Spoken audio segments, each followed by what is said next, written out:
Gênesis, capítulo 1, verso 28. Gênesis 1, 28.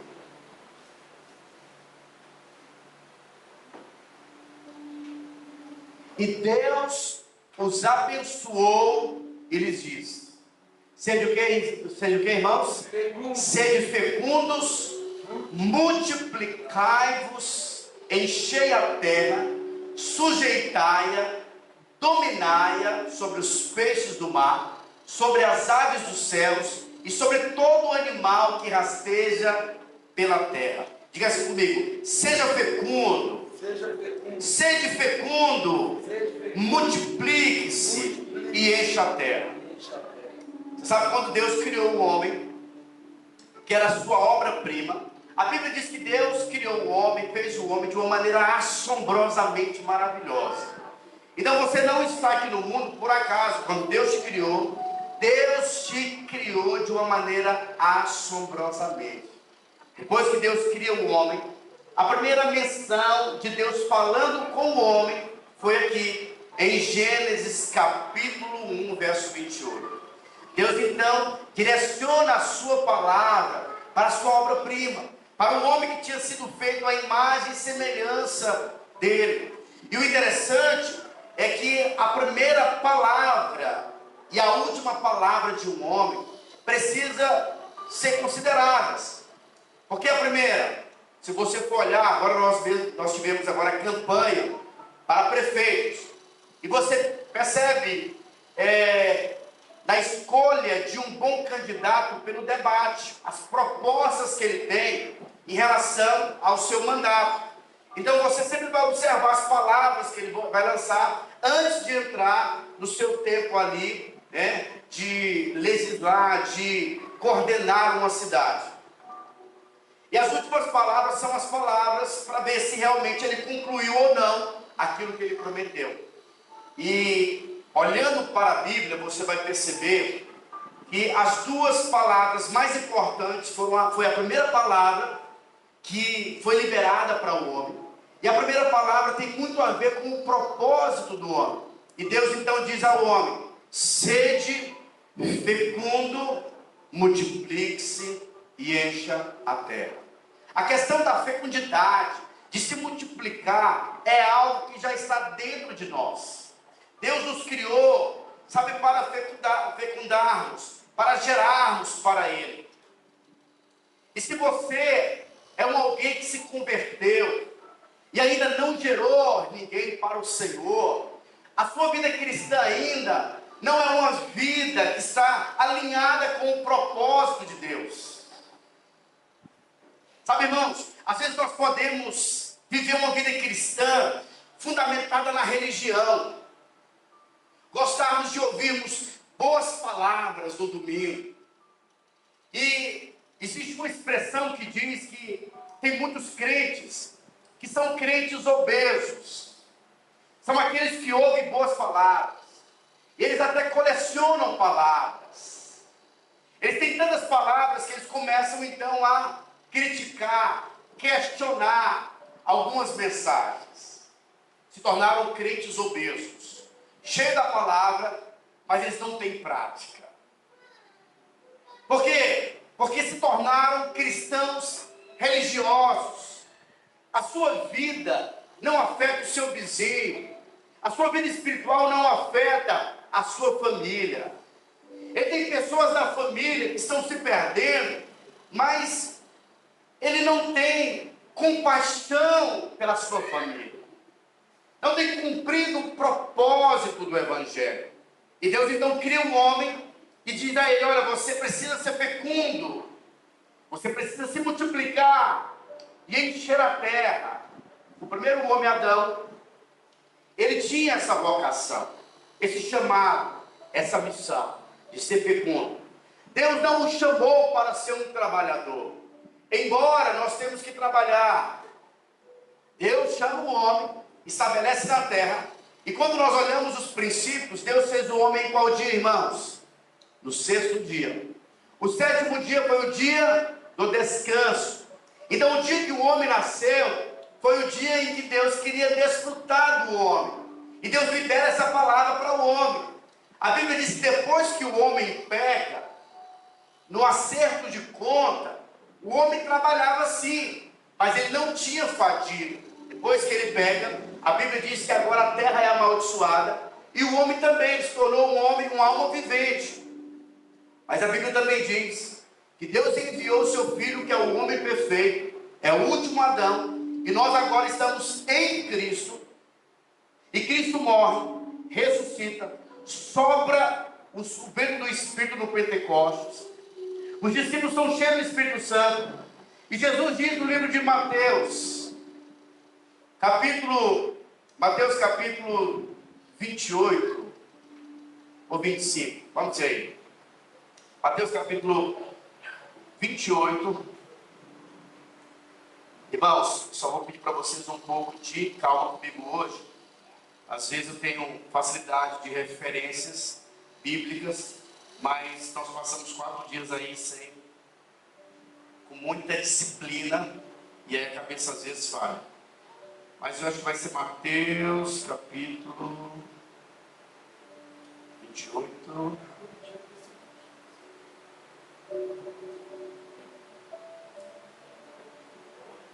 É isso mesmo. Mateus 28, verso 18.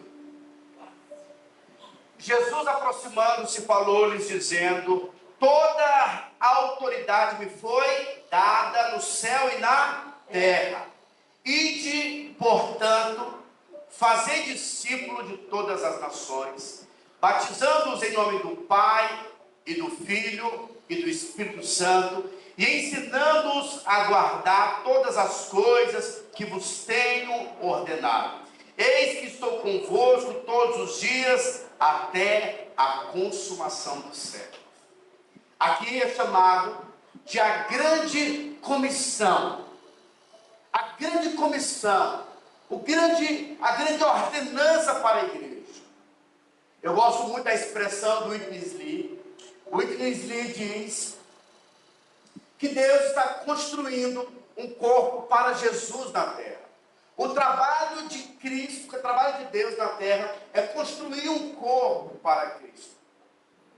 E Ele nos chamou para que esse corpo fosse construído, edificado, estabelecido.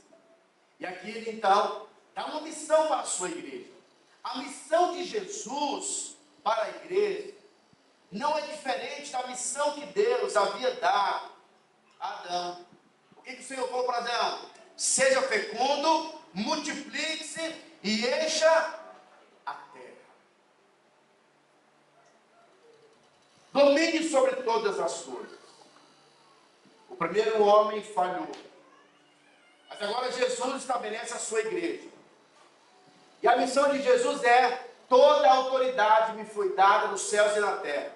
Vão pelo mundo inteiro e façam discípulos de todas as nações, batizando-os em nome do Pai, do Filho e do Espírito.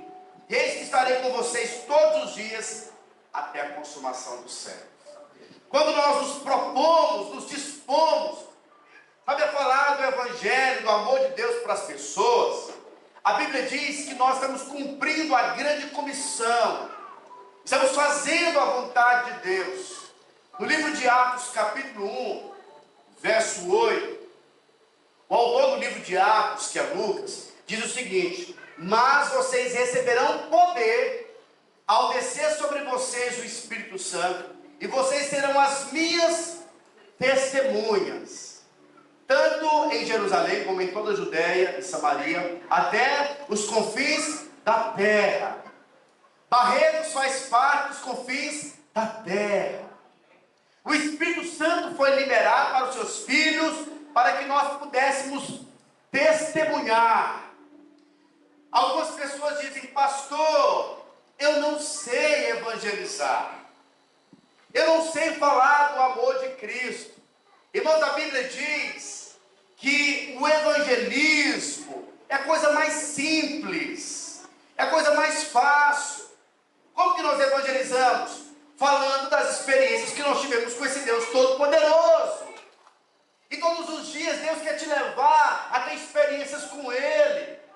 Então não viva uma vida religiosa, A Bíblia diz que a igreja começou no livro de Atos. Se você começar a ler, eu quero desafiar você a ler o livro de Atos, você vai ficar completamente perplexo. A quantidade de versículos que tem falando sobre oração.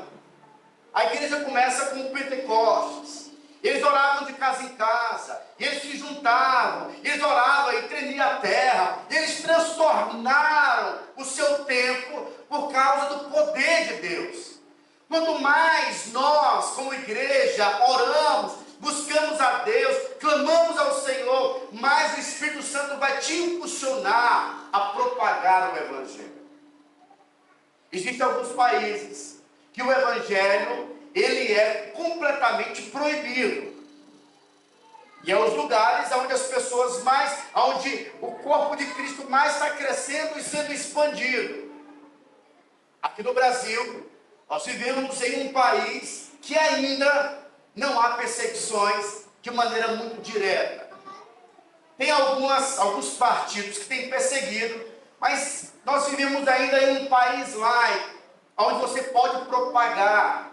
Mas nós vivemos em um tempo de cristãos que são mornos, que não têm gerado, que não têm incomodado. E sabe que existe aquela mentalidade, às vezes, clericalista, onde a ovelha ou o membro, ele acredita que é o pastor que tem que evangelizar. Deixa eu te falar, aqui não é o lugar de você ser crente. Aqui é o lugar onde você está sendo treinado para ser usado pelo Senhor na segunda-feira. É na segunda-feira no seu serviço, é na segunda-feira na pousada onde você está, é na segunda-feira aonde você vai colocar em prática o seu chamado. O ministério de todos os cristãos. A Bíblia diz que a seara é grande. Nós não temos que pedir para Deus salvar as pessoas. Mas a Bíblia diz que nós temos que orar pelos trabalhadores. Porque os trabalhadores estão dormindo, não têm cumprido o propósito de Deus. As pessoas querem função, mas não querem o propósito de Deus, que é gerar filhos. Sabe, marcar a vida de pessoas. Deixa eu te falar, meu irmão. O Evangelho não é uma proposta de gerar você uma vida boa para ser vivida apenas. Você não converteu para ficar rico, embora Deus se fez pobre para que nós nos tornássemos ricos. Mas você foi chamado para marcar o seu tempo e a sua geração. Eu acredito que haverá mais pessoas no céu do que no inferno. E nós fazemos parte da última colheita. Você foi chamado, sabe, para marcar a sua geração, usar a sua energia, como nós cantamos na última música. É Ele, por Ele que eu estou. Como é que é? A minha vida, deixo perdendo tudo, por amor e com alegria, dono dos meus dias. É Ele, por Ele que eu estou gastando a minha vida, perdendo tudo por amor e com alegria. Irmãos, você percebe que quando você canta essa música, você sente a unção, porque é um negócio poderoso. Mas às vezes a nossa prática não é a mesma. Sabe quantas pessoas da sua família que precisa se encontrar com o Senhor? E o seu vizinho? E o seu funcionário? E as pessoas que você se depara? E os depressivos? E as pessoas enfermas? Sabe que tipo de evangelho que nós temos vivido? Onde nós não nos incomodamos em relação às pessoas? E os hospitais? E as pousadas, e gente precisando de visita. Cadê aqueles que o Senhor está chamando, enviando? Ele disse que grande é a seara, falta os trabalhadores. E a Bíblia então diz que o nosso propósito está ligado a isso, a gerarmos. Deixa eu te falar, eu não estou preocupado com quantos livros que você já leu. qual a quantidade de Bíblia que você lê. Mas eu quero saber quantas pessoas que você conseguiu gerar para o Senhor. Quantas pessoas que você conseguiu marcar. Depois eu gostaria que você pesquisasse a história dos irmãos morávios, os moravianos. Uma história poderosa. Uma colônia de irmãos decidiram fazer uma vigília. E eles começaram então a orar. Eles conseguiram orar 24 horas, ininterruptas, orando, clamando a Deus, adorando, não conseguiram parar. E essa oração de 24 horas foi aumentando. E foi aumentando um dia, 2 dias, 3 dias de oração, 4 dias de oração, 5 dias, 1 semana. E aquele movimento foi engrossando o caldo. Eles oraram 3 semanas, 4 semanas, 5 semanas, 2 meses, 3 meses, 4 meses, 5 meses, 6 meses sem parar, 7 meses, 8 meses, 9 meses, 10 meses, 1 ano, 2 anos, 3 anos, 4 anos, 100 anos, orando ininterruptamente. Foi o maior movimento depois do Pentecostes. Eles enviaram os maiores missionários para todo o canto do mundo.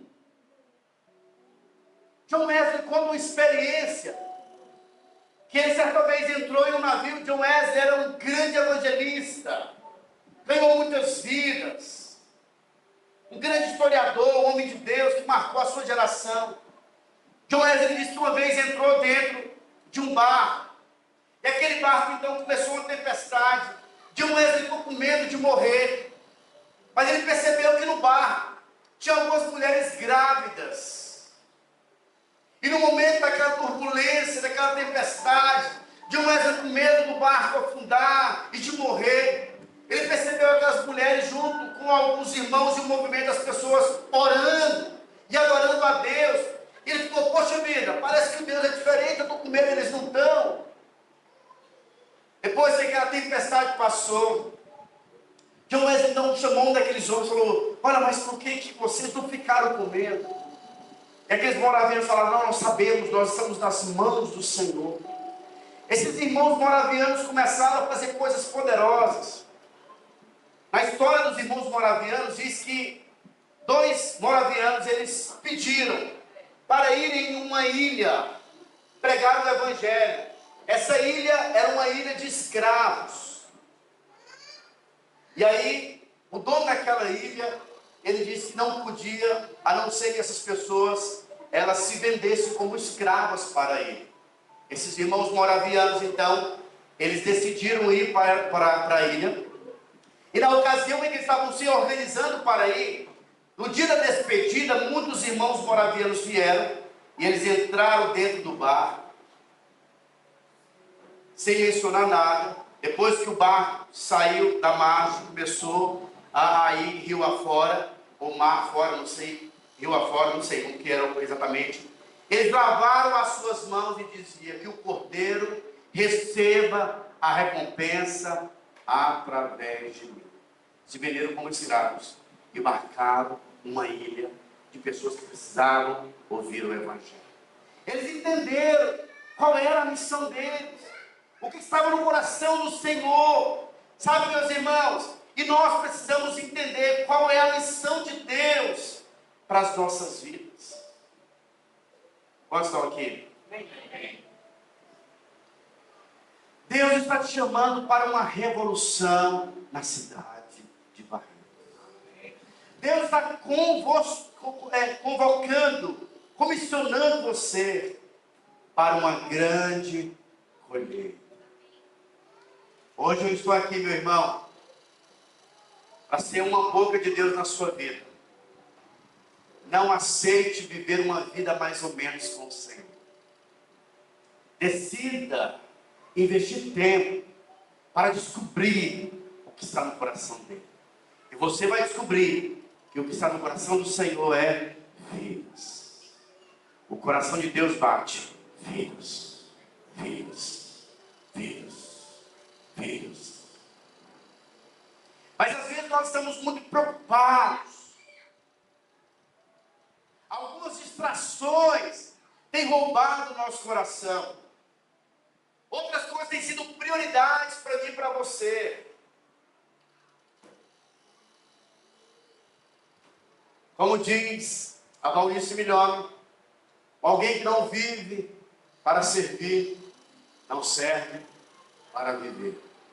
Você foi chamado para servir o Senhor e servir as pessoas. Marcar a vida de pessoas com o Evangelho da Graça. Eu costumo dizer, as pessoas não vão para o inferno por causa do pecado delas. Elas vão para o inferno porque elas estão rejeitando o amor do Senhor.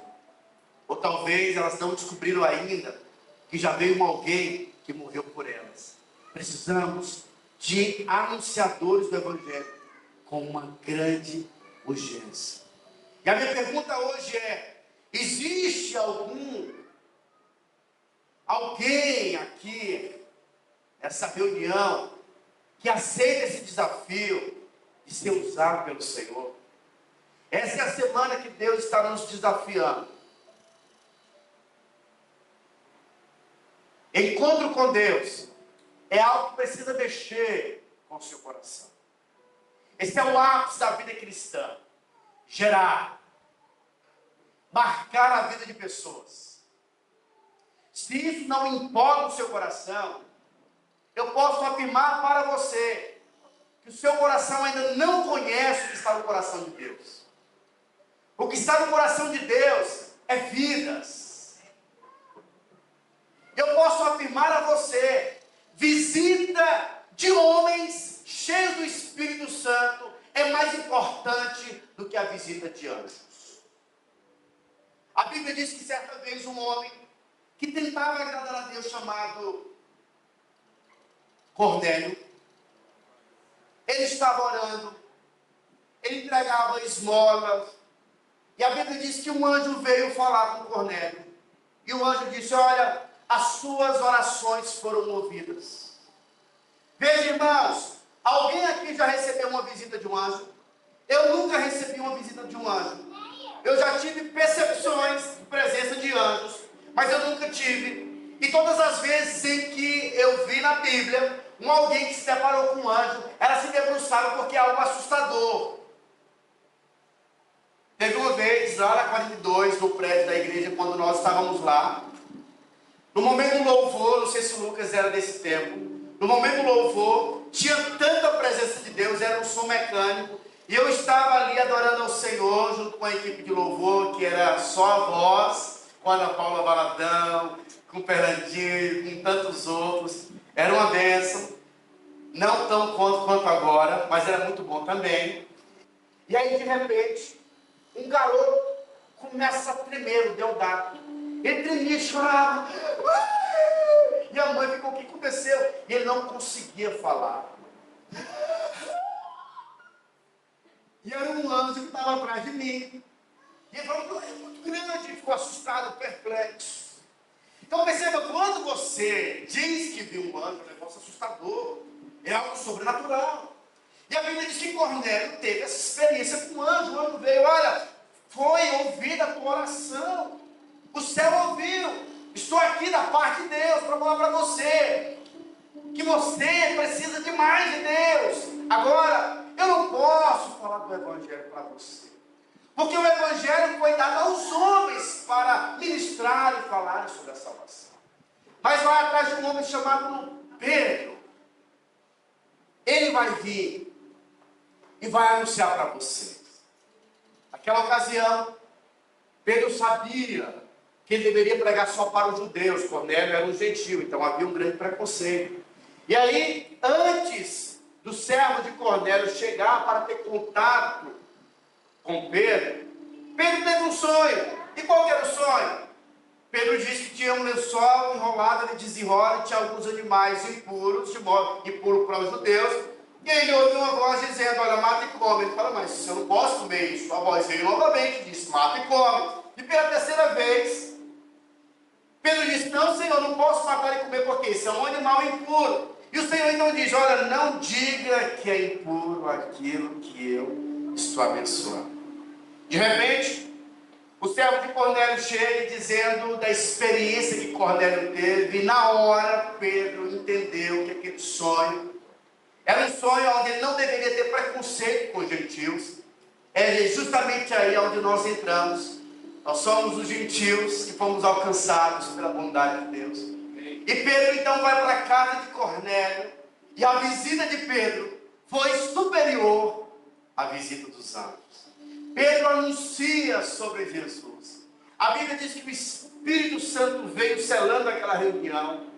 Cornélio foi cheio do Espírito Santo, passou a falar em outras línguas. Os servos também recebia. E Pedro diz: olha, agora eu percebo que Deus não tem preconceito. O Espírito Santo realmente está descendo sobre toda a terra, sobre todos os homens, sobre os escravos, os filhos, os brancos, os pretos. O amor de Deus vai alcançar a todos.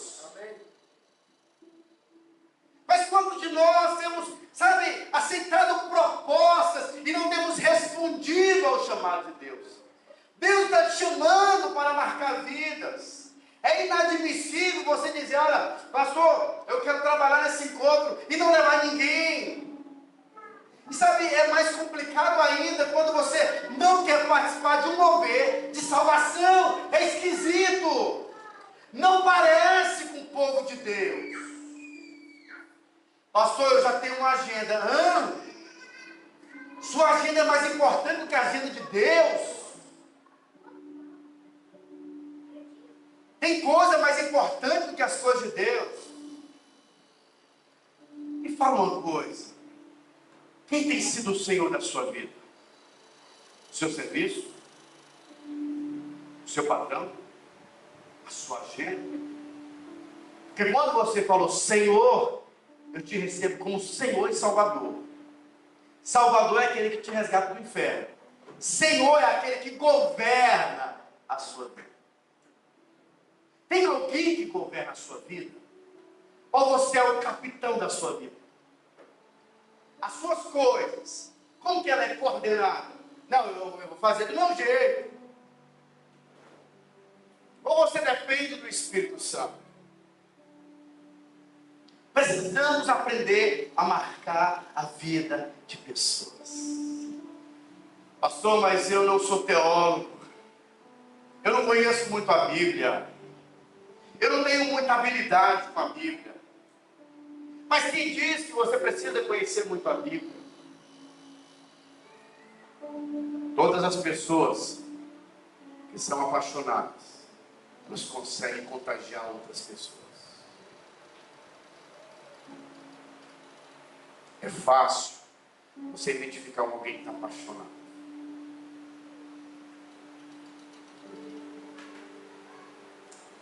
E por falar em paixão, nós costumamos gastar muito tempo com quem quando nós somos apaixonados, sim ou não?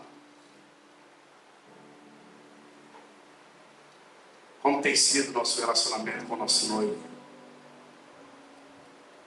A última conferência que nós participamos, o Espírito Santo me confrontou. Senti o Senhor falando comigo que às vezes nós nos preocupamos muito com a noiva e temos quase nada com o noivo. O seu chamado foi o chamado para se relacionar com o noivo, ouvir a voz do noivo, abrir o seu coração para o noivo, entregar-se para o noivo. Quando você vai para o livro de Cantares, a noiva, ela começa a falar dos adjetivos do seu noivo, do quanto ele é belo, maravilhoso. Sabe, as pessoas ao ouvirem aquela noiva falando de como era o noivo, elas falaram: eu preciso conhecer quem é esse noivo.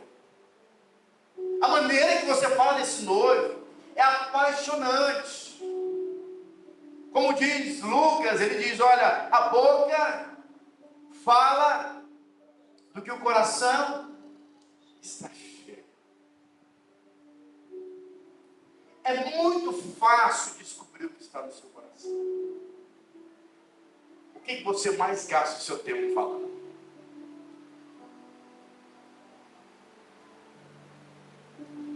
Muda os valores. O apóstolo Paulo disse o seguinte: se você ressuscitou juntamente com Cristo, busque as coisas lá do alto. Pense nas coisas lá do alto. Somente seus desejos, seu coração precisa estar voltado para o noivo. Sabe, à medida em que o nosso coração se entrega para esse noivo, nós não queremos ficar e desfrutar só para nós queremos propagar, falar. A ideia de Cristo, do noivo, para mim e para você é: eu vim para que vocês tenham vida e a tenham vida em abundância. Diga assim: eu fui chamado para ter uma vida abundante. Eu não quero de forma alguma gerar medo em você. Mas como o seu pastor, preciso te advertir. No livro de 2 Coríntios, capítulo 5, verso 10, diz que todos nós iremos comparecer diante do trono de Cristo. Porque importa que todos nós compareçamos perante o tribunal de Cristo, para cada um receber segundo o bem ou o mal que tiver feito, por meio do... Olha só, o que você está falando? Você precisa entender de uma vez por todas. Aqui ele não está falando de salvação. Nem precisa abrir, Léo. Mas no livro de Efésios, capítulo 2, verso 8, é um verso que o Fernando conhece de cor e gosta, que diz que a salvação não é por obras, para que ninguém se glorie. Mas a salvação, ela é de graça, é um presente de Deus. Então nós recebemos a salvação pela fé. Mas a Bíblia diz que depois que nós recebemos o dom da salvação, nós recebemos o dom da salvação, o presente, para edificarmos o corpo. E nós iremos nos achegar diante dele. E naquele dia no trono, o que o Senhor vai encontrar de obras que foram realizadas pela sua vida? Pastor Adriano, me mostre as suas mãos. Não, Deus, eu estava muito ocupado, trabalhando muito, não tive tempo. Mostra as suas obras. Aí de repente o pastor Adriano: não, Deus, eu entendi, eu comecei a evangelizar, falei para Maria, para Joana, fulano, Senhor, ganhou o ciclano e tal. E a obra vai ser passada pelo fogo. Todas as coisas naturais passaram. 1 João, capítulo 4. 2. Não, 1 João, capítulo 2. Não lembro exatamente o versículo, mas diz: ora, o mundo passa, bem como os seus desejos. Mas aqueles que fazem a vontade de Deus permanecerão eternamente. E qual que é a vontade de Deus? Vão pelo mundo inteiro e façam discípulos de todas as nações. Sejam fecundos, multipliquem e encham a terra. Você está me entendendo? Senhor, olha, eu consegui. 1,17. 1 João 1,17. Ora, o mundo passa bem como a sua concupiscência, mas todo aquele que faz a vontade de Deus permanece eternamente. Ou seja, quando você faz a vontade de Deus, aquilo é eterno. Tem coisas que são eternas, que tocam a eternidade. Deixa eu te falar algo. Tem muita gente que quer ir para o céu, mas o céu começa quando você recebe a Jesus. A eternidade começa quando o eterno passa a habitar dentro de você. Agora, é algo completamente incompreensível. O egoísmo do homem de receber a mensagem do Evangelho e ficar com a mensagem do Evangelho só para si. Você precisa falar, anunciar, cuidar de gente, orar por pessoas, sabe, clamar por transformações de vida. Eu descobri que o homem natural, ele não tem de forma alguma livre-arbítrio. É um equívoco dizermos que o homem natural tem livre-arbítrio. Eu posso usar como fundamento 2 Coríntios capítulo 4, verso 4, se não for 2 Coríntios vai ser 1º, que diz que o Deus desse século cegou, nos quais o Deus desse século cegou, que irmãos? O entendimento dos incrédulos, ou seja, o incrédulo, ele é cego. Então ele vive uma vida no pecado, achando que está correto.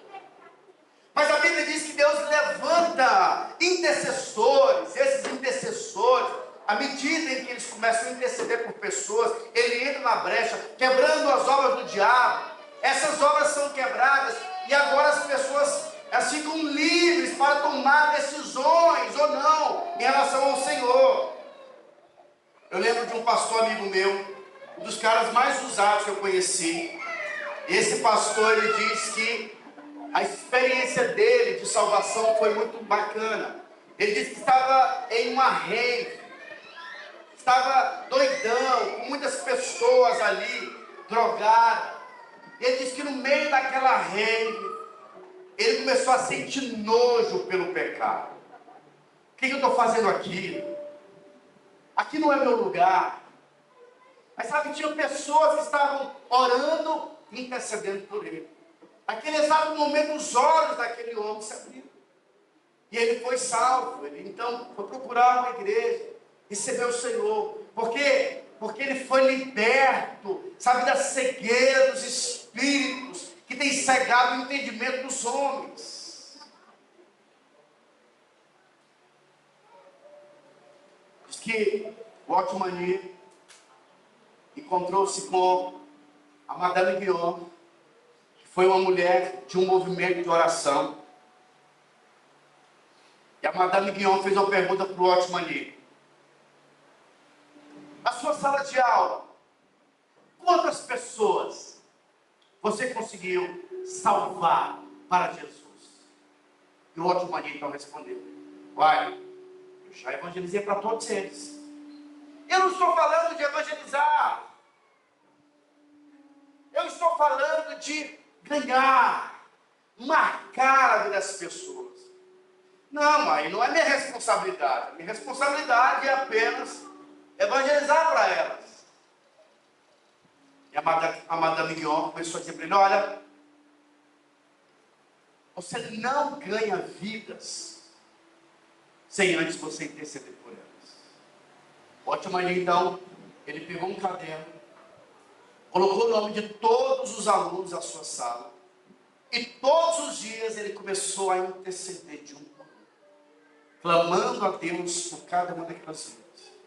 Em pouco tempo, os alunos da sala do Otmani começaram a receber Jesus, ter os seus olhos abertos, e toda a sua sala se converteu ao Senhor Jesus Cristo. Por quê? Porque alguém decidiu a investir um tempo clamando ao Senhor pela salvação. Nós estamos entendendo? Amém.